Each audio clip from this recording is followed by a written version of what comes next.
Muito bem, queridos, nós vamos então começar hoje pela manhã nosso seminário.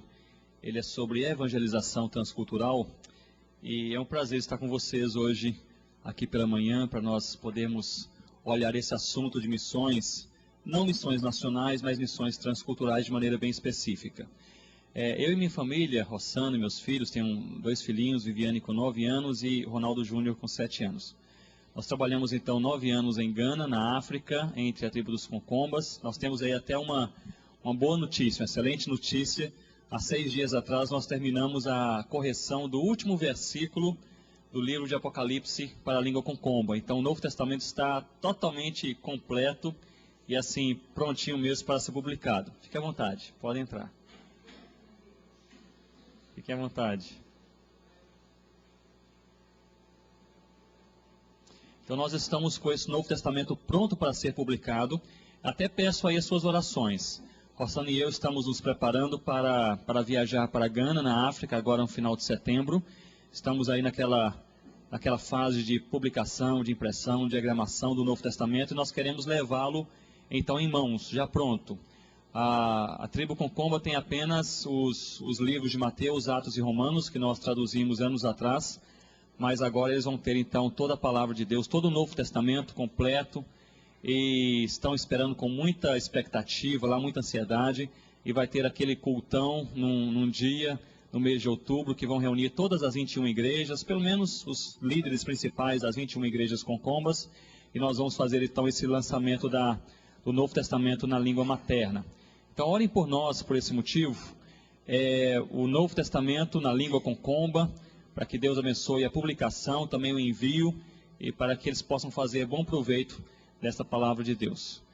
Nós estamos, no momento, trabalhando já há quase 3 anos na Amazônia. Nós viemos a pedido da Missão Amém e da APMT, da IPB, que queria começar um novo avanço entre indígenas não alcançados na Amazônia, e nós estamos ali trabalhando já há algum tempo. Então começamos fazendo aquele mapeamento, tentando detectar aquelas tribos não alcançadas. Elas são 13 na nossa região. Nós estamos na pontinha da Amazônia, divisa com a Colômbia. É ali que nós estamos trabalhando. E ali um vale chamado Vale do Uaupés, onde há 13 etnias não alcançadas. Estamos trabalhando em 6 dessas 13 etnias. Eu até falei aqui no início que há um motivo aí de grande alegria para nós, que é a inauguração da igreja em uma dessas tribos, a tribo Tucano. E aqui no domingo passado já tivemos 62 indígenas que participaram do culto, 2 famílias que se entregaram a Jesus, da tribo Tucano, de maneira assim muito linda, muito gostosa, e tem realmente impactado ali aquela tribo. E é a tribo alta, a tribo da classe alta da região. As outras 12 tribos são subservientes e trabalham quase em um sistema, algumas delas de semi-escravatura, no sentido de que a terra pertence aos tucanos e eles ditam as regras. Então, a tribo tucano se convertendo, vai haver uma influência tremenda positiva em outras tribos. Então, orem aí por esses 2 motivos. Primeiramente, pela publicação do Novo Testamento Concomba, que está pronto, e pela distribuição, que nós vamos começar a fazer agora a partir de setembro, final de setembro lá na África. E pela tribo tucano, que tem essa abertura aí para o Evangelho. E Deus que sabe das estratégias, não é? Se Deus está chamando esse pessoal é porque essa turma aí tem realmente um bom potencial para influenciar outras pessoas. Então, esses 2 motivos de oração. Queridos, nós vamos começar nosso seminário. Nós temos o seminário bem descrito na página, quem me ajuda? 21. Vocês podem abrir, por favor, na página 21. E nós vamos estudar hoje pela manhã a respeito da evangelização transcultural, tendo como base os conceitos e os crivos bíblicos que estão expostos em Mateus capítulo 24. Por favor, abram suas Bíblias comigo em Mateus capítulo 24, e nós vamos ler apenas um versículo. Este versículo vai nos trazer então alguns princípios bíblicos que norteiam a obra missionária transcultural, que é o nosso tema nesta manhã. E nós vamos depois conversar de maneira prática, tentando responder a uma pergunta: por que os povos não alcançados permanecem sem o Evangelho ainda em nossos dias? com a igreja crescente, com o evangelho poderoso, cobrindo toda a face da terra, com a igreja brasileira crescendo de maneira tremenda nos últimos 10 anos, porque os povos não alcançados da terra continuam ainda sem o evangelho em nossos dias. Então, Mateus 24, 14, a palavra de Deus nos diz assim,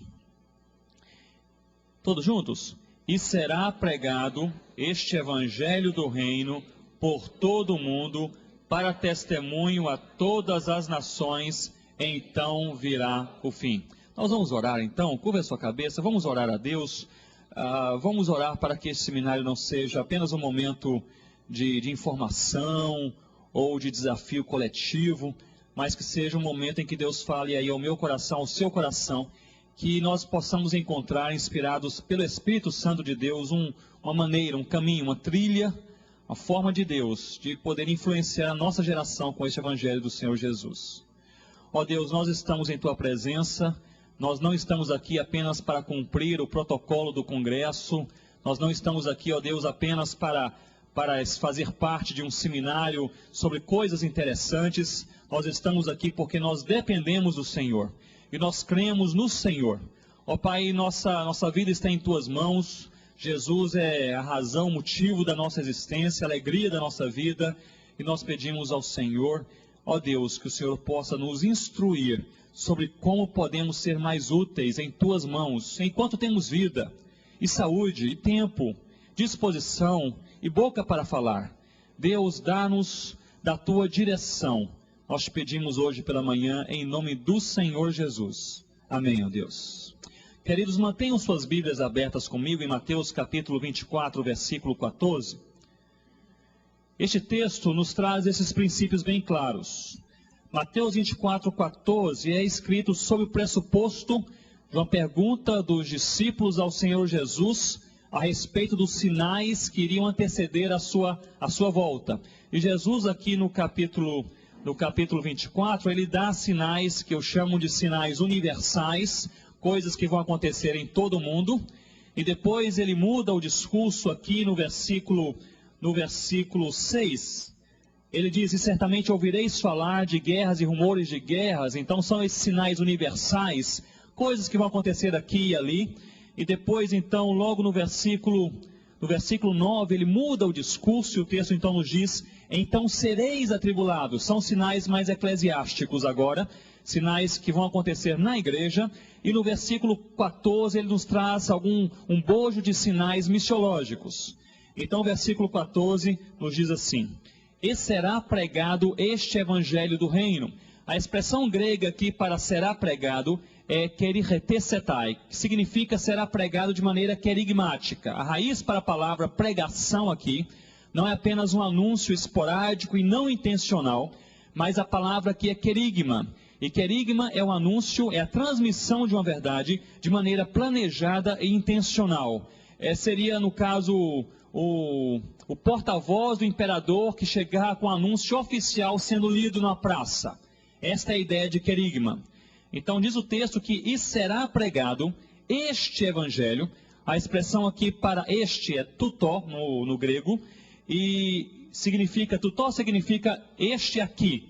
Normalmente, até hoje, no grego moderno, tutó só é usado quando você tem uma ação direta, visual, com um objeto, este evangelho. E poderíamos perguntar, que evangelho é este? E a resposta está no versículo 13. O versículo 13 nos diz, aquele, porém, que, o que, irmãos? Perseverar até o fim, esse será salvo. Então, este evangelho seria o evangelho da perseverança e da salvação. Então, e será pregado de maneira querigmática, de maneira intencional e planejada, este evangelho, que é o evangelho da perseverança e salvação, e é o evangelho do reino, por todo o mundo. Este mundo aqui não significa terra ou natureza. Este mundo aqui, que vem de oikumene no grego, significa terra habitada. Então, a ideia aqui não é geográfica, mas sim demográfica, é onde tem gente. O que o texto nos diz é que e será pregado este evangelho, então será pregado de maneira intencional, este evangelho da salvação e perseverança por todo o mundo habitado. Então este oikúmene aqui, mundo habitado, é onde tem gente. Se há uma ilha deserta, não faz parte deste mundo aqui, que não é cosmos, o mundo geograficamente definido, mas sim demograficamente definido. E será pregado este evangelho do reino por todo o mundo habitado, digamos assim, para testemunho a todas as nações. O para aqui, o de a preposição para, poderia ser melhor traduzida por através do testemunho, usando o testemunho como instrumento a todas as nações. Todas as nações se refere não apenas não simplesmente a países divididos politicamente, mas sim a povos divididos etnicamente, ou seja, grupos que falam uma língua e que têm uma cultura. Então nós temos hoje 24 mil povos sobre a face da terra. As nações a que se refere Mateus 24:14, não são os países, mas sim esses 24 mil povos existentes hoje sobre a face da terra, que nós tínhamos bem mais na época em que o texto foi escrito. Mas isso será pregado, este evangelho do reino, por todo o mundo, para testemunho a todas as nações, a todas as etnias, e a um ponto, então virá o fim. Se vocês tiverem alguma pergunta, podem anotar. Nós vamos gastar aí os 15 últimos minutos só para nós podermos aí conversar um pouco e tirar algumas dúvidas. Está bem assim? Podemos reservar os 15 últimos minutos para isso. Há um ponto, é uma frase final. Então virá o fim. A expressão fim aqui, que é telos, está ligada etimologicamente à parousia, que é a volta do Senhor Jesus. O que o texto quer dizer é que Jesus não virá até que tudo isso aconteça. Até que este evangelho do reino chegue a todas as etnias da terra. O texto não quer dizer que quando Jesus chegar, eu já ouvi até um exegeta muito conhecido falando sobre isso, quando o último missionário entrar na última etnia não alcançada, naquela tribo, eles pregaram o evangelho, Jesus voltará. O texto não diz isso. O texto diz que Jesus não voltará antes que. Não diz quanto tempo depois. Aí já é um outro assunto escatológico que não é o nosso assunto aqui. Mas há uma necessidade de nós entendermos a obra missionária transcultural sobre diversas motivações. Uma motivação para fazermos missões é certamente a glória de Deus. Uma outra motivação é cumprirmos a grande comissão, o ide de Jesus. Uma outra motivação que eu poderia pensar agora seria a paixão pelas almas. Quando nós ouvimos falar sobre aqueles que estão perdidos sem a luz do Evangelho. Uma outra motivação sobre a qual nos diz aqui Mateus 24:14, Pedro nos relembra isso, é nós apressarmos a volta do Senhor Jesus. Então Jesus não voltará até que esses sinais se cumpram, e um desses sinais, que é um sinal missiológico, é que todos os povos da terra precisam ouvir o Evangelho através da igreja que somos nós. Está claro, irmãos? Se nós temos isso em mente, nós podemos pensar que estamos perante hoje uma tarefa ainda inacabada. Há 2.000 povos sobre a face da terra que desconhecem completamente a mensagem do Evangelho. Mais de 2.000 povos conhecidos sobre a face da terra hoje, sem nenhuma presença missionária, sem nenhum teor e conteúdo do Evangelho do Senhor Jesus. São povos que falam mais de 3.000 línguas e dialetos vivos, que não possuem nem ortografia, são línguas ágrafas, não possuem tradução de nem sequer João 3,16 em suas línguas, e são línguas e dialetos que estão à espera de uma igreja que envie, de um povo que ore, de um missionário que vá, de uma pessoa que se mova para fazer alguma coisa. Então, a tarefa que nós temos perante nós é uma tarefa ainda inacabada. 2.000 povos sem evangelho, mais de 3.000 línguas. Nós temos ainda hoje, somente pensando no Brasil, 103 tribos indígenas brasileiras, sem nada do Evangelho, sem nenhuma presença missionária. Somos 257 tribos, dentre essas, 103 tribos não têm nada do Evangelho. Agora prestem atenção nisso. Nos últimos 10 anos, a igreja brasileira cresceu, não é verdade? Podemos ver um grande avanço em termos numéricos, estatísticos, construção de templos, conversões em diversas denominações brasileiras nos últimos 10 anos. Mas nós temos hoje o mesmo número de missionários entre indígenas que nós já tínhamos há 10 anos atrás. Isso quer dizer que o movimento eclesiástico, que o movimento do crescer da igreja está divorciado, está separado do envolvimento missionário. Isso quer dizer que a igreja, por um lado, ela cresce, ela amadurece, ela conta com mais conversões e com uma expansão nacional maior em todas as denominações, mas a obra missionária continua estática, parada. Há algum problema aí? Há algumas barreiras. Por que a obra missionária não avança de acordo com o crescimento da igreja, que era o que nós deveríamos esperar? Esta é uma pergunta que deveríamos tentar responder também nesta manhã.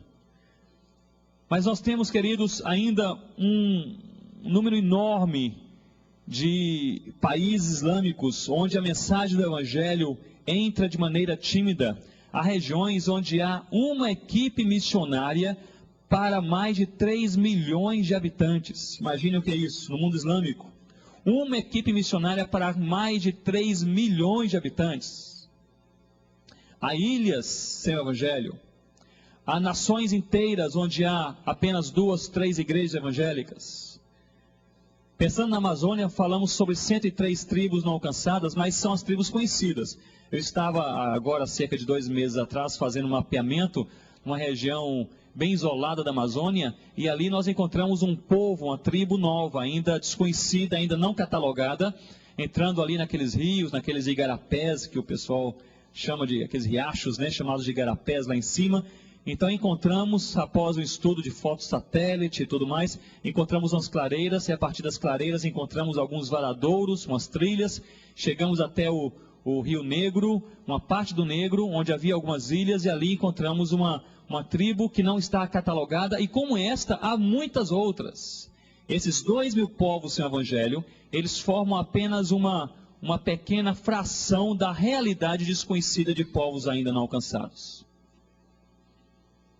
A pergunta que nós deveríamos tentar responder hoje pela manhã é a seguinte: por que os povos não alcançados permanecem sem o Evangelho ainda em nossos dias? A igreja cresceu, a missiologia amadureceu, o preparo missionário linguístico, antropológico, missiológico, teológico, bíblico também está em desenvolvimento na América Latina, no Brasil, nos Estados Unidos, onde já está consolidado, como na Europa, há muitos anos. E em outras partes do mundo, aqueles países mais novos, enviadores como a Coreia e a Nigéria também, a África do Sul. Se tudo isso está melhorando, por que então os povos continuam sem o Evangelho? Nós temos aqui algumas barreiras que, creio eu, fazem com que estes grupos não alcançados permaneçam sem o testemunho de Jesus. Eu queria passar rapidamente por essas barreiras, depois nós vamos concluir com uma visão mais panorâmica daquilo que nós podemos fazer e vamos abrir para alguns comentários e perguntas. Está bem assim? A primeira barreira que faz com que os povos não alcançados permaneçam não alcançados ainda em nossos dias é o que nós chamamos de barreira linguística. Porque mais de 70% das línguas sem o Evangelho são línguas complexas. Isso não é uma coincidência. Isso ocorreu por causa da lei do menor esforço, ou seja, porque nós geralmente trabalhamos com as línguas menos difíceis. Isso foi feito ao longo de décadas e décadas e décadas. Resultado, nós temos hoje em nossas mãos o bojo das línguas mais complexas não alcançadas sem o Evangelho em nossos dias. O mais difícil foi sendo deixado para depois. Eu mesmo fiz isso. Quando cheguei em Gana, na África, havia 2 tribos não alcançadas, os Konkombas e os Frafras. Nós testamos as duas. Os Konkombas se mostraram mais abertos para o Evangelho e os Frafras mais resistentes. Para onde nós fomos? Os Konkombas, mais abertos. Mas os Frafras mais resistentes, linguisticamente, geograficamente, culturalmente, espiritualmente, ficaram para o segundo momento. E assim toda a obra missionária e movimento missionário ao longo dos séculos foi acontecendo. E foi então empurrando para um segundo momento aquele bojo, aquele resto de etnias, de povos mais resistentes de toda a história da obra missionária mundial. Pois bem, hoje nós estamos no segundo momento. Estes 2 mil povos representam a parcela mais complexa de povos não alcançados em toda a história do cristianismo. Não são apenas mais 2 mil povos. Realmente são os 2 mil povos mais complexos em toda a história do cristianismo. E com línguas complexas. Por isso que dentre essas 3.500 línguas e dialetos sem a palavra de Deus, 70% formam então esse grupo das línguas mais complexas. São línguas tonais e semitonais. Os concombas, eles falam várias línguas, algumas delas são tonais e semitonais. A língua para a qual nós traduzimos o Novo Testamento, ela é uma língua semitonal, é chamada Limonpelo. É uma das línguas faladas pelos concombas. Em Limonpelo, se você falar na, significa árvore. Na, significa sangue. Na, significa homem. Na, significa andar para trás ou retroceder. Então, se você tiver um ouvido afinado aí, já tem um chamado missionário para trabalhar com línguas tonais ou semitonais, não é? Agora, o interessante, nós podemos encontrar em línguas tonais até 13 tons, 13, em uma só sílaba. Em uma só sílaba. Agora, imagine um missionário latino que vive nesse Brasil de Deus falando muito bem, ou muito mal, ou limitadamente, mas apenas uma língua e passando muito bem com essa língua, agora é enviado para um local onde eles falam 11 línguas, 23 dialetos, 64 semidialetos, e que há uma variação tonal e semitonal tremenda entre eles. São línguas complexas. Essas línguas não deixaram de receber a palavra de Deus porque, preste atenção nisso, eram línguas desconhecidas. Elas deixaram de receber a palavra de Deus porque eram línguas e são línguas complexas. Nós precisamos, portanto, de mais preparo, de mais oração, de mais perseverança, de mais tempo, de mais gente, de mais missionários, de mais igrejas enviadoras, porque a tarefa hoje é proporcionalmente, tecnicamente, mais difícil do que era há 50 anos atrás. Porque hoje nós não temos escolha. Se você vai trabalhar com um grupo não alcançado, via de regra, você vai trabalhar com um grupo resistente. Linguisticamente, culturalmente, geográfico-politicamente e, sobretudo, espiritualmente. Línguas tonais, semitonais. Eu me lembro até hoje que, quando estava lá começando o trabalho com os concombas, tinha que aprender a língua e não havia nada grafado, escrito ainda, tinha que fazer, então, o dicionário, mas antes de fazer o dicionário, você tinha que ouvir, é o que nós chamamos de trabalho fonético. É fonético, depois fonológico, morfológico, depois você faz a gramática, o trabalho da sintaxe, e depois você faz o dicionário, e aí então você parte para realizar ou compor uma cartilha de alfabetização para ensinar o nativo a ler a própria língua, e depois pensa em traduzir o Novo Testamento. Então essa é a jornada. É mais fácil falar assim do que fazer, né? Mas eu me lembro que estava lá, escrevendo lá foneticamente, tentando encontrar o significado para algumas palavras. E, tentando ouvir, eu percebi logo uma das primeiras palavras, que o nome para chefe, que eu estava perto da casa do chefe da aldeia, era Ubor. Significa chefe, é o chefe tribal. Só que a palavra Ubor é chefe, mas a palavra Ubor, o é um pouquinho mais alto, né? Ubor é chefe, Ubor é cachorro. Então era um perigo chamar o chefe. Eu passei mais ou menos 1 ano e meio inseguro. Não tinha coragem de chamar o chefe de chefe. Não chamava de meu amigo, pelo nome, etc. Né? Mas e o medo de falar que Ubor é Ubor.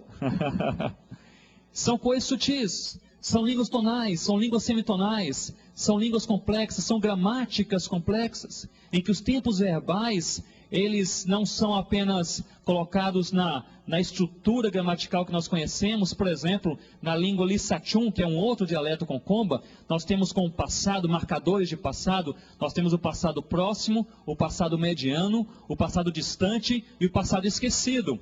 Então, se você quiser falar, eu fui à roça, você tem que escolher um dos 4 passados. Você não pode apenas falar, eu fui à roça. Por exemplo, o uso das preposições. Qual é o seu nome?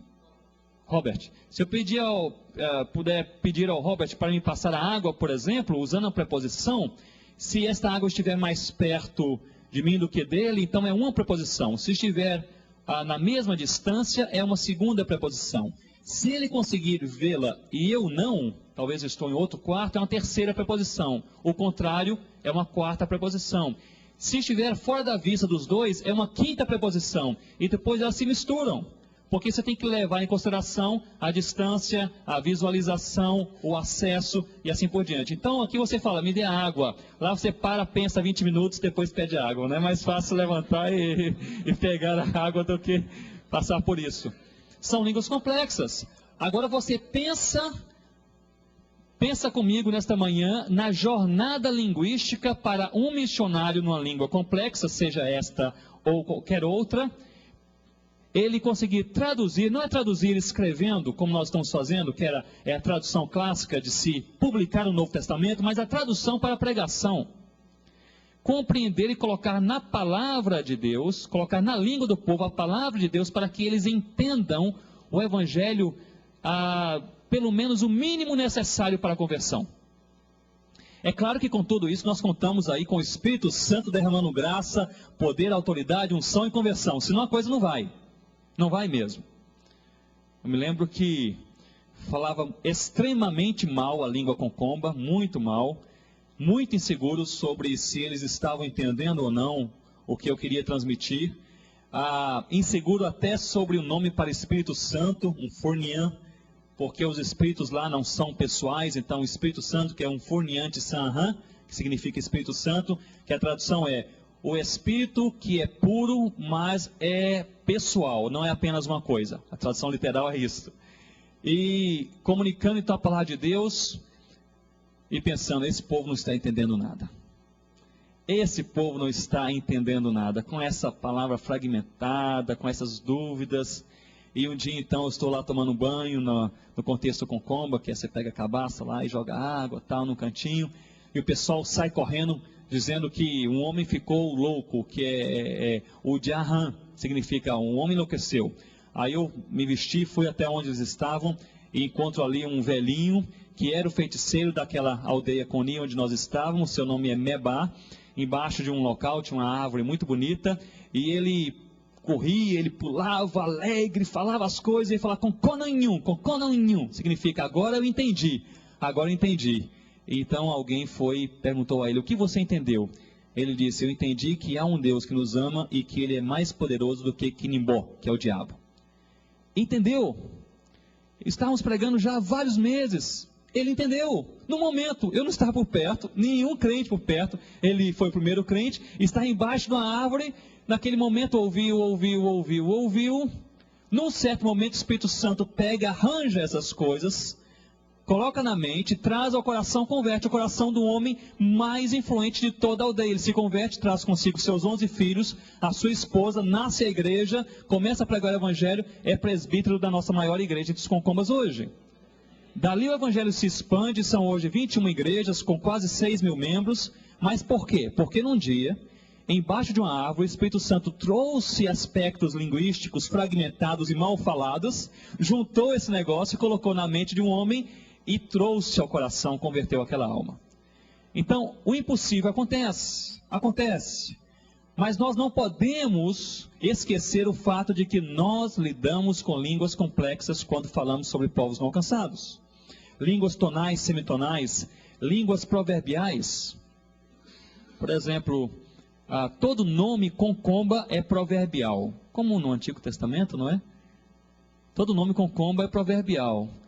Tem um significado histórico, e todos sabem disso, menos o missionário. Porque você não nasceu ali, você não entendeu, você não aprendeu a pensar ainda de maneira proverbial. Ele sim. Em concomba, por exemplo, o nome do filho desse Mebá, desse presbítero, que é o Nakanda, que é o rapaz que toma conta da clínica que Rossana fundou lá entre os concombas. E é a melhor clínica da região, na verdade é a única, né? E ele toma conta dessa clínica, com outros 2 auxiliares de enfermagem, treinados lá também. O nome dele é Nakanda. Veja bem, não é Nakanda, tem na. Esse não é nem na e nem lá, mas sim na. Entenderam? Nakanda. Mas Nakanda significa, olhem para mim e para minha família, e a despeito do que nós fomos e fizemos no passado, no futuro seremos vitoriosos. Isso aí significa, tudo está resumido em Nakanda. Mas por quê? Como que eles conseguem entender todo esse conceito histórico, dissertativo, é apenas em um nome? Significa um clique proverbial, um dom, uma qualidade proverbial da língua que eles têm, mas que nós não temos. A primeira barreira que faz com que os povos não alcançados permaneçam não alcançados ao seu evangelho em nossos dias é justamente a barreira linguística. Então gravem bem isto. Quem já esteve aí fora do país em um país fora do Brasil e um país que não fala português. Quem já esteve? Vocês concordam comigo que a primeira barreira é a linguística? Você estuda aí 10 anos na cultura inglesa e você fala, agora eu estou conversando em inglês com o meu professor, estou afiado, chega no aeroporto em Nova York e percebe que metade do que eles falam você não aprendeu. Nunca lhe ensinaram. Até em Portugal, é verdade? Agora imagine, você vai enviar um missionário para trabalhar com a tribo Shakali na África, por exemplo, uma tribo que tem 7 dialetos e cada dialeto possui uma projeção de tonalidade diferente. Então, para você conversar nesses dialetos, você tem que estar bem claro do tipo de tom que você começa cada frase, senão pode ser ofensivo para um outro clã que possui um outro tom. Então, esta complexidade linguística, queridos, faz com que os povos sem o Evangelho permaneçam sem o Evangelho ainda em nossos dias. Uma palavra prática. Nós precisamos, portanto, de treinar melhor nossos missionários do que treinávamos há 50 anos atrás. Isso é uma conclusão prática. Precisamos orar mais. Precisamos de mais tempo. Precisamos de gente que dedique mais anos na obra missionária. Porque o trabalho não vai ser realizado com 2 ou 3 anos. Não vai. A não ser se o Espírito Santo derramar ali um milagre, fazer o impossível acontecer. Via de regra, 2 anos, você está começando mesmo ali a rascunhar o esboço daquela língua, começando a entrar no universo linguístico. Isso se você não pegar uma enfermidade, não tiver que sair do campo, isso se o seu vício não vencer, e se nada negativo acontecer. Está ali 2 anos na tribo, geralmente depois de 2 anos você começa então a sobreviver linguisticamente. A barreira linguística. Eu, quando falo sobre isso, até me empolgo, porque posso me lembrar das tantas dificuldades linguísticas que nós experimentamos entre os concombas. Estamos começando agora na Amazônia de novo. Nós grafamos uma outra língua na África, que não é a língua concomba, é uma língua chamada Shakali, que fica perto da Costa do Marfim. E eu me lembro como era difícil nós encontrarmos os termos certos para a comunicação do Evangelho. Deus, salvação, perdão, sacrifício, regeneração, esperança, amor. Como esses termos são complicados de serem encontrados em línguas não abstratas, línguas em que todo vocabulário é concreto. Não há vocabulário abstrato. Então você tem que fazer uma ginástica linguística muito grande para poder colocar isso aí de maneira inteligível. Quando eu terminei agora Apocalipse, em Apocalipse 14, nós temos lá aquele número, por exemplo, 144 mil. Aí alguém até estava fazendo uma piada porque o versículo ficou muito longo, perguntando, Ronaldo, você não errou alguma coisa aí não? Eu disse, não, é porque nós levamos 7 frases apenas para descrever o número 144 mil. Em concomba, 144 mil é um número inimaginável. É possível explicar, mas levamos lá 7 frases só para escrever 144 mil. Barreiras linguísticas. Barreiras linguísticas. A segunda barreira que faz com que os povos não alcançados, quem chegou agora, somente relembrando, nós estamos tentando responder a uma pergunta, e a pergunta é, o que faz, ou quais são as barreiras que fazem com que os povos não alcançados permaneçam sem o Evangelho ainda em nossos dias? Por que nós temos 2.000 povos não alcançados? Por que nós temos 103 tribos no Brasil indígenas sem o Evangelho? 3.500 línguas que não têm nada da palavra de Deus. Por quê? Com a igreja crescendo. Então a primeira resposta é devido à barreira linguística. A segunda resposta seria devido à barreira cultural.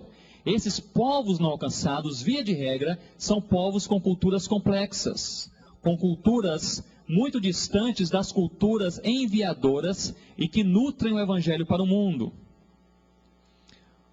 Se nós fôssemos concombas aqui, nós estaríamos, por exemplo, falando sobre cultura, cometendo alguns pecados culturais. Primeiramente, em concomba, se você olhar para a pessoa que está falando, você está cometendo um pecado sério, que significa que você odeia aquela pessoa que está falando.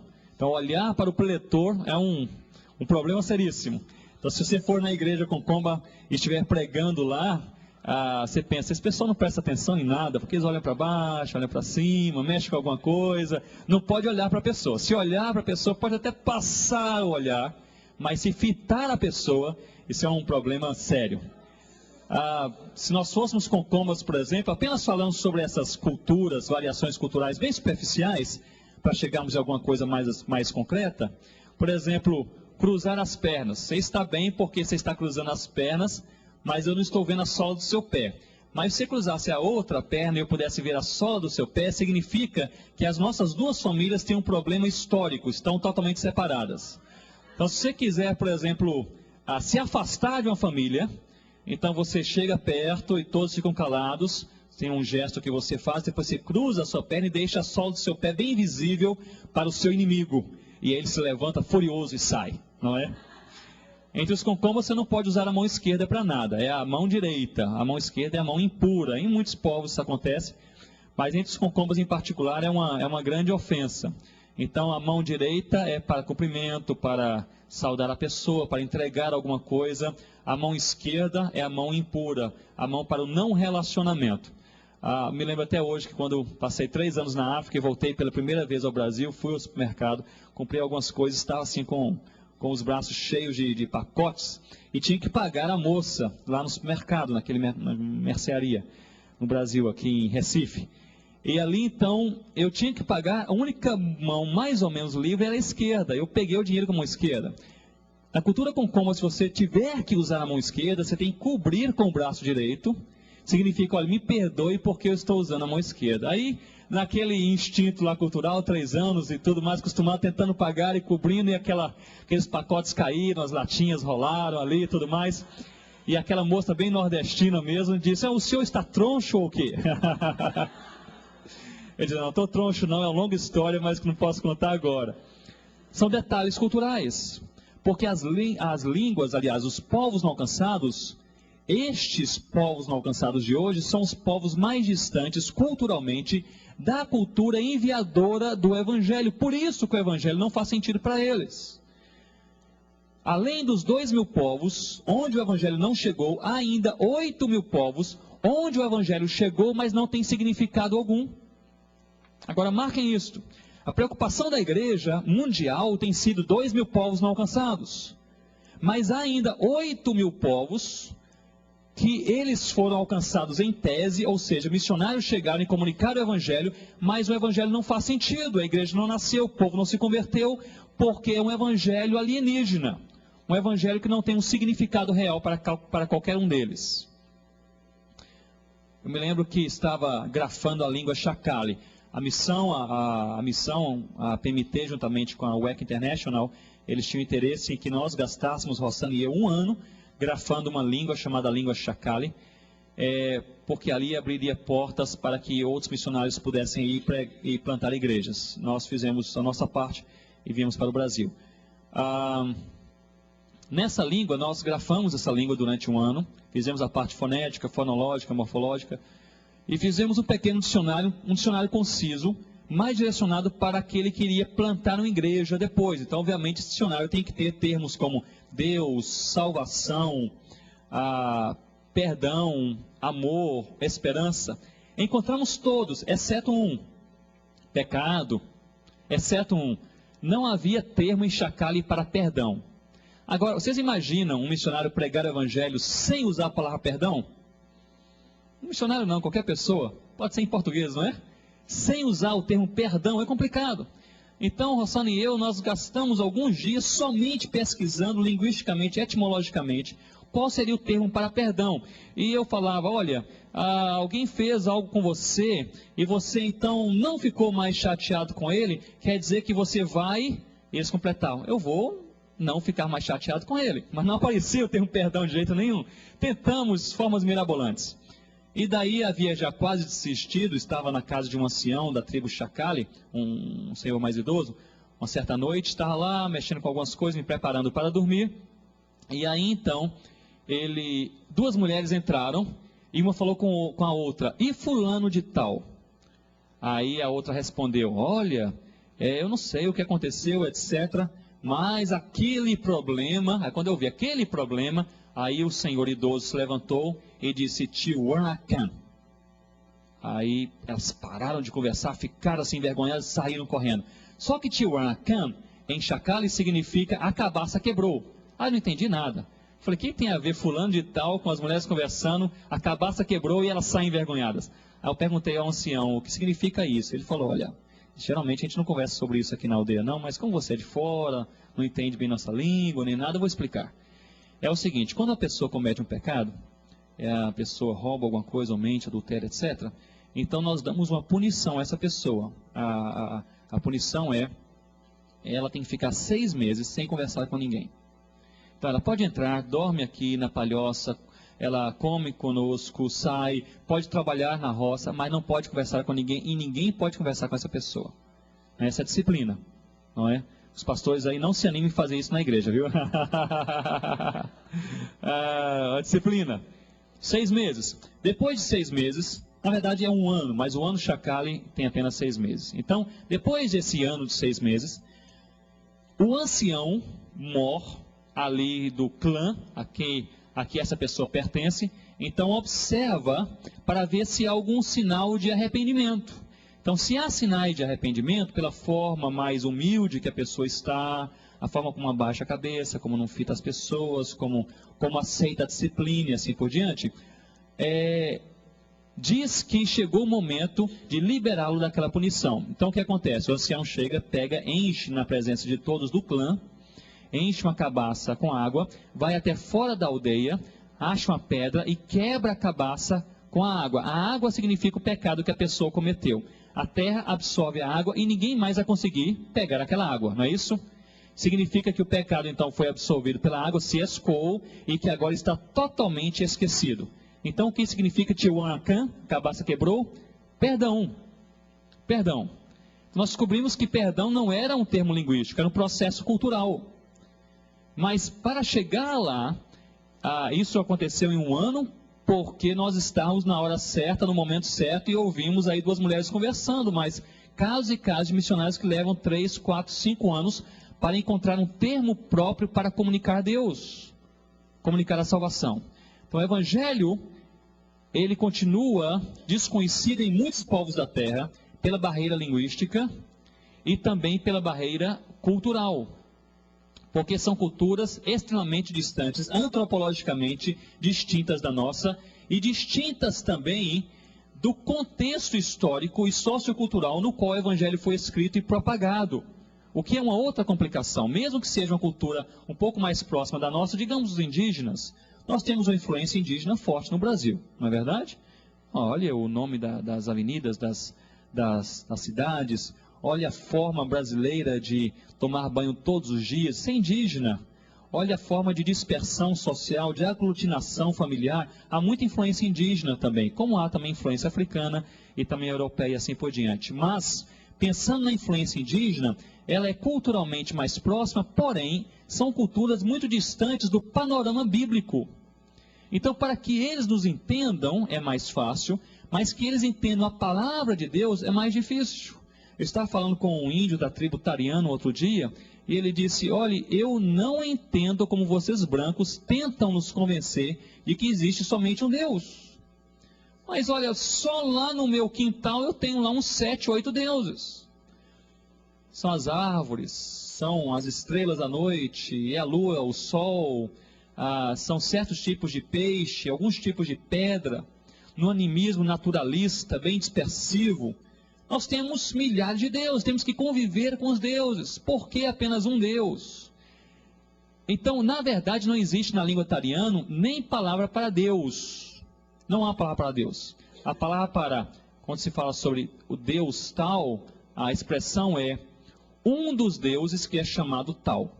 Então, não há nenhum termo específico para o Deus no singular. Um dos deuses que tem um nome tal. Então a cultura às vezes é desassociada da palavra de Deus. E nessa desassociação a coisa se complica. Para que haja um entendimento mínimo necessário e que haja realmente também conversão. Resultado, precisamos orar muito. Se há um motivo de oração pelos missionários transculturais que trabalham com povos não alcançados, eu acho que seria orar por sabedoria e discernimento do alto. Eu pediria essa oração por nós, nossa equipe com 13 missionários. Tenho certeza que qualquer missionário tem orado muito a Deus pedindo sabedoria e discernimento. E quem já trabalhou em um campo transcultural ou trabalha em um campo transcultural sabe que nos encontramos muitas vezes nessas encruzilhadas sem encontrar o caminho, sem saber com certeza qual o caminho a tomar. E há grandes perigos. Precisamos de discernimento do alto. Precisamos saber, de entender, de sermos revestidos por essa sabedoria de Deus, porque as barreiras culturais são gigantescas. Porém, a alegria que nós temos é que, apesar da barreira linguística, apesar da barreira cultural, o Evangelho tem transposto barreiras, pessoas têm se convertido, igrejas são plantadas, o Evangelho tem mudado vida, sociedade, cultura, modo de pensar, modo de agir, de reagir, interação social e tudo mais. O Evangelho é vivo, ele tem poder para isso.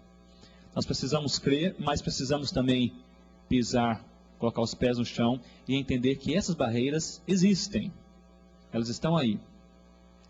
Eu me lembro que me encontrei com uma missionária brasileira no Senegal, ela não é presbiteriana, e ela estava lá já há 7 anos, e a igreja, conheço a igreja dela no Brasil, muito animada com o trabalho dessa missionária, algumas fotos no mural da igreja. Eu indo para Guiné-Bissau, passei lá pelo Senegal, me encontrei com ela e conversando um pouco, disse: olha, eu estive na sua igreja, numa conferência missionária, o pessoal lá ora muito por você, eles gostam muito de você. Ela começou a chorar e falou: pastor Ronaldo, eu estou aqui há 7 anos e eu tenho vergonha de falar, a igreja não entenderia, porque eu ainda não entendi o mínimo da cultura deste povo para lhe pregar o Evangelho. Estou aqui há 7 anos e eu ainda não entendi o mínimo da cultura deste povo para lhe pregar o Evangelho. E eu tenho vergonha de falar isso porque minha igreja não entenderia, sou a primeira missionária, estão investindo em mim, orando por mim, mas vou precisar de pelo menos mais 2 ou 3 anos para entender a cultura deste povo. E ela está lá, mais 2 ou 3 anos. Mais 2 ou 3 anos. Precisamos de pessoas perseverantes. Precisamos de equipes missionários perseverantes. Não é uma obra a ser realizada em 2 semanas. Apesar de que eu creio também que o impossível pode acontecer. Mas precisamos de pessoas que estejam dispostas a gastar uma vida para que um povo, uma língua, uma tribo, uma nação possa ouvir o Evangelho e fazer a diferença na terra. A nossa própria cultura latina não é uma cultura de perseverança histórica necessária. Então, tanto as igrejas pedem resultados mais rápidos, como os próprios missionários têm uma ansiedade de, em 2 anos, conquistarem aquilo que leva uma vida. Se em 2 anos Deus derramar graça, o impossível acontecer, louvado seja Deus, mas precisamos de pessoas e igrejas dispostas a investir uma vida para que eles também ouçam do Evangelho. Nós temos lá na Amazônia agora uma equipe, são 2 famílias missionárias da nossa equipe, e eles trabalham com a língua rúpida. É a língua mais complexa do noroeste da Amazônia, mais complexa. E eles estão ali, e depois de 2 anos de trabalho, agora conversando semana passada com o pastor Marcelo, lá de Aracaju, ele é alegre porque está começando a entender as variações e as aplicações do tempo presente. Não está nem pensando no futuro, nem no passado, só presente. Está ali, então, pegando aquele material alegre da vida por causa disso. É preciso dar os passos. Tá bem, queridos? Línguas complexas, povos resistentes. Precisamos ter os pés no chão quando falamos sobre missões transculturais para povos não alcançados. Eu digo isso porque no Brasil há, sim, uma grande euforia sobre povos não alcançados, o que é uma bênção por um lado, porque nós oramos tanto tempo por isso, não é? Essa euforia é santa, eu creio que sim. Nós precisamos também ter um outro lado, pés no chão, para podermos caminhar. Deixe-me cobrir rapidamente aqui a terceira barreira. A terceira barreira que faz com que os povos não alcançados permaneçam sem o Evangelho é a barreira espiritual. Temos a barreira linguística, a barreira cultural, poderíamos citar outras, barreira geográfica, barreira política, a barreira eclesiástica do não envio, mas temos várias, barreira psicológica do próprio missionário. Mas vamos citar apenas para ficarmos em 3 barreiras, a barreira espiritual. Aqui em Efésios 6, nós encontramos o texto nos dizendo, Efésios 6, versículo 13.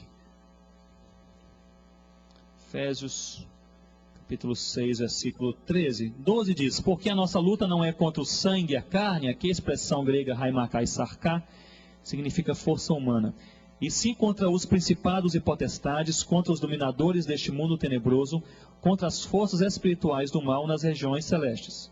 Esse é Efésios 6:12. 6:12. Contra os dominadores deste mundo tenebroso. A expressão aqui, dominadores deste mundo tenebroso, no grego, é apenas uma palavra, cosmocrátoras. E cosmocrátoras apontava para um grupo de gregos no passado que eram convocados durante uma guerra pelo imperador, pelo general, pela pessoa encarregada da guerra, para se sentar. Este grupo se sentava em uma sala, digamos assim, fechada. Estou usando aqui uma alegoria, numa mesa redonda, apenas para receber informações de como vai a batalha e traçar estratégias para a guerra, ou contra-estratégias. Então era um grupo pensante, era um grupo intelectualizado, digamos assim. Era a nata dos estrategistas para a guerra. Aí o Espírito Santo pega esse termo cosmocrátoras e utiliza esse mesmo termo para se referir a um bando de demônios, dominadores deste mundo tenebroso, uma categoria do mal, sobre a qual a palavra de Deus não expõe muito bem, detalhadamente, mas se refere a esse grupo, usado apenas para um agrupamento seleto da nata intelectual humana, e usa para um grupo demoníaco. Então, se um grego lê isto hoje, isso salta aos olhos, porque não é uma figura de linguagem espiritual, mas sim humana. Isso nos mostra que esta categoria e outras demoníacas que nós temos não representam apenas esses anjos caídos voando por aí fazendo o que lhes vem à cabeça. O que a palavra de Deus nos diz é que há categorias de demônios pensantes, intelectualizados, digamos assim. Talvez a melhor tradução para dominadores deste mundo tenebroso fosse estrategistas do mal, algo parecido.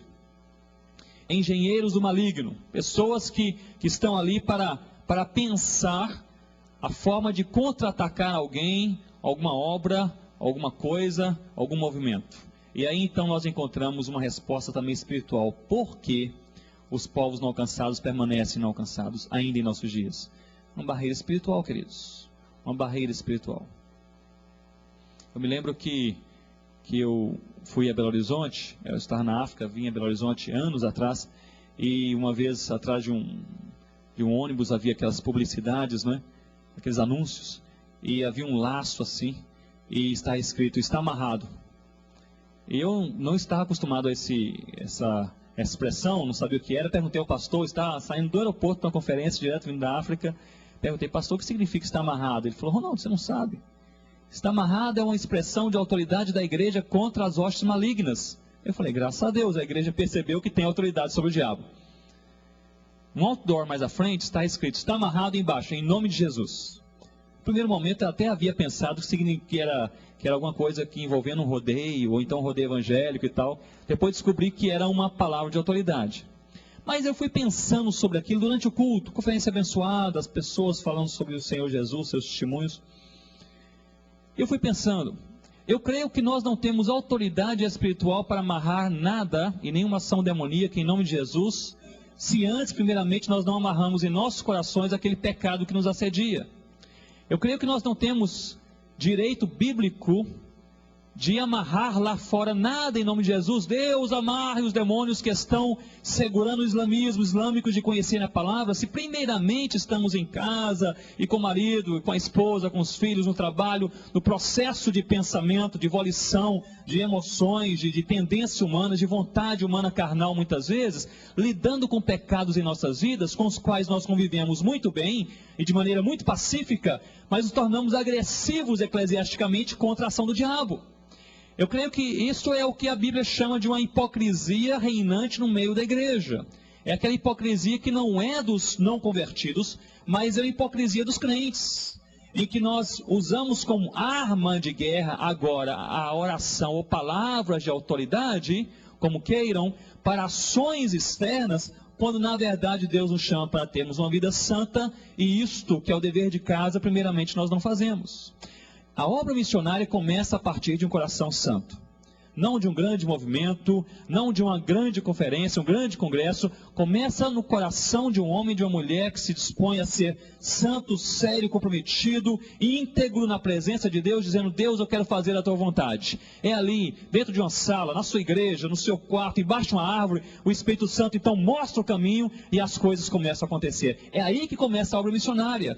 Não pense que obra missionária é uma ação associada a grandes movimentos públicos. coletivos, do imaginário da igreja. Não, essas histórias podem fomentar, esses congressos podem alimentar a igreja, mas a obra missionária começa no coração de cada um de nós, numa manhã como esta, quando o Espírito Santo toca naquele problema da vida que precisa de conserto, com o qual nós lidamos já há uma semana, há um ano, há uma década. E nos tornamos hipócritas quando ouvimos um desafio missionário e falamos: eu quero que em nome de Jesus as barreiras caiam para que os olhos dos perdidos sejam abertos e ouçam a palavra do Evangelho. E a mentira, a inimizade, a amargura, a inconstância, o adultério, a prostituição, o pensamento malicioso, tudo ali na vida da igreja e do crente, e nos tornamos uma sociedade apenas de falácia. Talvez essa seja uma das grandes barreiras. O divórcio que nós temos entre aquilo que nós cremos e aquilo que nós vivemos. Eu não acho que precisamos pregar muito mais no Brasil, que missões é um processo que faz parte do coração de Deus, todo mundo diz amém. Que nós precisamos alcançar aqueles que não ouviram o Evangelho, todo mundo concorda. Eu acho que isso aí está jóia. O negócio agora é diferente, porque para fazer a coisa acontecer é preciso um coração sério, quebrantado, avivado, prostrado aos pés do Senhor Jesus, dizendo: Deus, refaça a minha vida, eu quero ser usado. E Deus nunca esteve, não está e nunca estará disposto a usar um povo que não seja santo. Então a questão aqui não é se você conhece ou não as estatísticas, esses números aí, os números que nós falamos, etc. Isso aí, daqui a pouco, se você não anotar, você vai esquecer mesmo. E eles por si só não vão fazer você mudar o mundo. Mas um coração santo e puro, sim. É aí que Deus usa, aí que Deus pega, aí que a coisa, o impossível começa a acontecer. Gostaria de encerrar falando sobre a vida de uma mulher que mudou a história numa parte da Amazônia, chamada Sophia Miller. Essa mulher de Deus, das Novas Tribos do Brasil. Na década de 50, ela, nova-iorquina, estava passando por um meio de uma praça, e ali no centro de Nova York, ouviu um pregador de rua em cima de um caixote, pregando a palavra de Deus.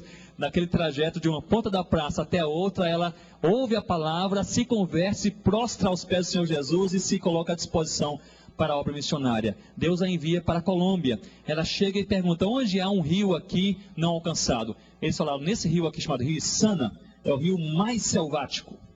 Este rio aqui não tem cheio de tribos, até algumas desconhecidas, não tem nenhum convertido. Ela entra sozinha na década de 50. Eu conheço a região. Até hoje é uma região, até próxima da nossa, isoladíssima. Isoladíssima. Imagine na década de 50, queridos. Uma nova-iorquina sozinha entra na Colômbia, começa a evangelizar. Ela chega no Brasil sem nem saber que está no Brasil. Evangelizando os indígenas, pregando o evangelho. Ela chega, começa a evangelizar a tribo dos Curipaco, começa a evangelizar também os Baniwa, várias aldeias, e ela prega a palavra, traduz o Novo Testamento para a língua Curipaco durante anos, e ali então há um grande avivar de Deus e milhares de indígenas se convertem. Eles começam a fazer conferências missionárias. Todo ano eles têm uma conferência numa aldeia. Eu participei de uma dessas conferências no ano passado. Uma coisa linda. Eles saem com suas bandeiras brancas das suas aldeias, de onde estão, uma vez por ano. E alguns dias e dias de canoa, outros a pé no meio da mata, chegam até o local da conferência, fincam suas bandeiras, ajoelham-se e dizem: Deus, muito obrigado, porque um dia o Senhor chamou a Sophia Miller e ela disse sim. Lendo um livro que saiu pela editora Transcultural, A Sua Voz Ecoa nas Selvas, da Sophia Miller, é um livro precioso, imperdível. Nós vemos que a primeira coisa que aconteceu com a Miller não foi nem o preparo acadêmico, nem foi o envio da igreja, e nem foi a paixão pelas almas. Foi um coração quebrantado perante o Senhor Jesus. Foi uma vida séria, um compromisso de seriedade, de integridade entre ela e o seu Deus. Ela faleceu há uns 2, 3 anos atrás, com 93 anos de idade. Ela serviu ao Senhor durante quase meio século na Amazônia, lá na América. Antes de falecer, algum tempo antes, um jornalista de uma revista evangélica foi procurar a Sophia Miller para fazer aquela entrevista, né, bonita, colocar na revista. E a primeira pergunta que sempre fazem a um vocacionado, a um missionário, não é isso, Ronaldo? É aquela pergunta: como foi o seu chamado? Não é? Quero começar do início. Como foi o seu chamado? Ao que ela pensou e respondeu: eu jamais tive um chamado, eu li uma ordem e obedeci. Jamais tive uma experiência, um anjo desceu do céu, uma voz falou no meu ouvido. Não teve nada disso. Eu li uma ordem, está na Bíblia. Pregar o evangelho a toda criatura. Eu li uma ordem, foi suficiente. E eu obedeci. Mas por quê? Uma ordem lida por milhares foi levada tão a sério pelo coração de uma mulher. Não foi pelo preparo, nem pela história, não foi pelo tamanho da igreja, nem foi por sua intelectualidade, foi por um coração disposto a servir ao Senhor Jesus. O segredo da obra missionária é um coração disposto a servir a Jesus. Amém, queridos? Vamos orar neste momento? Eu gostaria de convidar a você a orar comigo. E eu quero fazer aí um apelo a você não orar por missões nesse momento. Ore pela sua vida. Ore neste momento por você. Você que sabe o momento histórico no qual você se encontra, você que conhece as tendências do seu coração, os seus problemas, suas virtudes e também as suas inquietações. Gostaria de lhe desafiar você a orar pela sua própria vida, dizendo: Deus, dá-me um coração pronto. Se há algo assim muito específico, que o Espírito Santo colocou sobre a sua mente, que é algo com o qual você não pode conviver mais, e assim seria necessária uma mudança radical na sua vida para tomar esse passo e dar esse passo aí de compromisso com o Senhor Jesus. Se é algo específico, se é este o teu caso, fique de pé onde você está aí, que nós vamos orar pela sua vida também. Se é algo na sua vida assim específico, que o Espírito Santo trouxe de maneira bem clara em sua mente, também esse algo aqui precisa ser tratado pelo Senhor Jesus. Eu gostaria que fosse tratado hoje pela manhã. Quero usar esse congresso, estou fora de casa, estou aqui no meio dos irmãos, contexto gostoso, ouvi a palavra já hoje pela manhã. Estou aqui nesse seminário, um momento bem informal, quero aí fazer um compromisso com o Senhor Jesus, dizendo: Senhor, quebra isso em minha vida, isso, tem nome, eu sei o que é, o Senhor também sabe, quebra isso em minha vida em nome de Jesus. Eu preciso de ter isso resolvido, para poder ser mais íntegro, mais sério, mais comprometido com a Tua palavra. Se é o teu caso, você pode ficar de pé onde está, e todos nós vamos orar pelas nossas vidas, dizendo: Deus, dá-nos um coração pronto. Coração pronto. Ó Deus, nós louvamos ao Teu nome porque o Senhor é Deus fiel, é Deus que cuida de nós, que nos ama de maneira profunda. Eu louvo ao Teu nome porque o Senhor é um Deus que nos ampara no dia difícil, no dia mau. Porque nós podemos contar com a Tua palavra, a Tua graça que é melhor que a vida, com a Tua misericórdia. Podemos contar, ó Deus, com o derramar da Tua bondade sobre os nossos dias. Ó Pai, durante toda a nossa existência, toda a nossa história. Muito obrigado porque nós não somos filhos de um Deus limitado. Muito obrigado porque o Senhor, ilimitado e eterno, nos ama profundamente. Nós não seremos jamais escanteados, excluídos, apesar de nós. Deus, perdoa os nossos pecados em nome de Jesus. Perdoa as nossas omissões em nome de Jesus. Perdoa quando nós podemos fazer um pouco mais e não fazemos. Em nome de Jesus. Deus, dá-nos um coração pronto a obedecer. Ó Pai, ouvimos sobre esses povos não alcançados, mas há o desafio de casa também, aquele que está dentro de casa que não é convertido, é o vizinho, é o amigo, é o parente, é o desconhecido, é o índio da mata, é o africano distante. Deus, nós queremos ser usados pelo Senhor, onde o Senhor quiser. Ó Pai, fala, ó Senhor, quebra também qualquer jugo pecaminoso em nossas vidas, coisas da carne, do mundo ou do diabo que entram de maneira sorrateira, acham lugar e ficam durante um dia, 2 dias, 1 ano, 2 anos, 1 década. Deus, nós queremos falar com o Senhor que nós não estamos contentes com isso, queremos colocar nossas vidas em Tuas mãos, pedindo: ó Pai, cura-nos em nome de Jesus. Queremos estar prontos, com o coração pronto, porque a vida passa rapidamente, o tempo passa de maneira tão corrida. Ó Senhor Deus, o tempo é hoje e nós queremos ser usados pelo Senhor. Nós pedimos a Tua graça, o Teu perdão, o Teu renovo, o Teu avivar. Pedimos, Senhor Deus, o derramar do Teu Espírito sobre aquelas áreas da nossa vida que precisam de uma renovação, ó Pai, diária, um sustento especial, um apoio especial. Ó Pai querido, ajuda-nos, a todos nós, a sermos sal da terra e luz do mundo, e abençoe esses povos não alcançados. Levante em nosso meio missionários, e gente que ore, e gente que invista, e igrejas que enviem. Ó Deus, abençoe esses 2.000 povos não alcançados que ouçam o Evangelho em nossa geração. Também as línguas sem o Evangelho que recebam a palavra de Deus, ó Pai, traduzida em nossa geração. Senhor Deus, abençoe as tribos na Amazônia. Que vergonha, Senhor, a igreja brasileira, tão grande e crescente. Ó Pai, 103 tribos em nosso país que desconhecem o Evangelho de Jesus. Dá-nos da tua misericórdia, Deus santo e querido. Ó Pai, ajuda-nos a alcançar esses povos, em nome do Senhor Jesus. Amém, ó Deus. Bem, queridos, vamos ter somente 5 minutinhos para perguntas. Se houver alguma pergunta, sim, querida.